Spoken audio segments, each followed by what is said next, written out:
Hello designers, this is Angie from Ravenor's Design Academy. Welcome back if you're already subscribed, and welcome here if you're new. This is a quick tutorial on how to replace pre-existing materials with new ones that fit your design. There's more than one way to do that, and we'll go through them step by step. As you can see here, we have a simple chair downloaded from 3D Warehouse, and the materials on this chair are a bit low quality and the colors won't fit the design I have in mind. So I'll start by replacing the fabric texture with a new one using VRay itself. To select that material, launch VRay's Asset Editor and head to the Materials tab. Next, using the eyedropper tool, which is the bucket tool plus the Alt key, I'll select the existing fabric to highlight it in the materials list. This is handy when you have too many materials and don't know which material is the one you want. By right-clicking the old material, you'll see the option Select Objects and Scene. Click that and you'll select all the surfaces in your model with the same material applied to them. Now find your new material, which you should properly name for easier access, and select Apply to Selection. Now, if the texture turns out looking distorted or out of scale, you can remedy that by selecting the surface as a whole and projecting the texture onto it. By either clicking Triplanar Projection World in the VRay Utilities toolbar,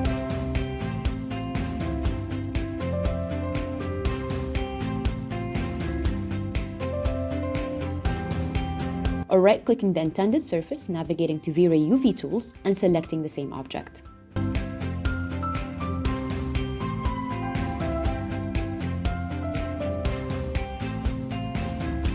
Next, I'll change the paint of the chair by selecting and replacing it, this time with a different selection method. By opening up the group and selecting the intended object itself, then right-clicking and navigating to Select All with same material.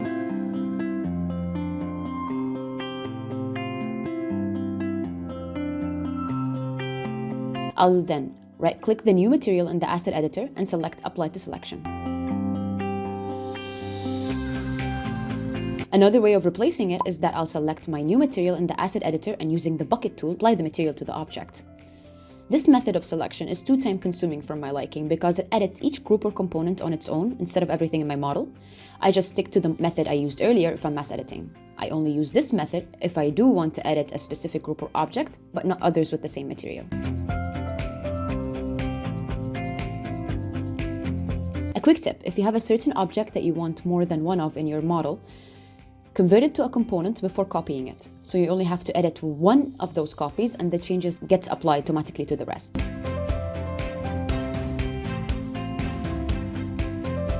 Now feel free to delete all of the old materials so they don't overcrowd your materials list or glitch your model.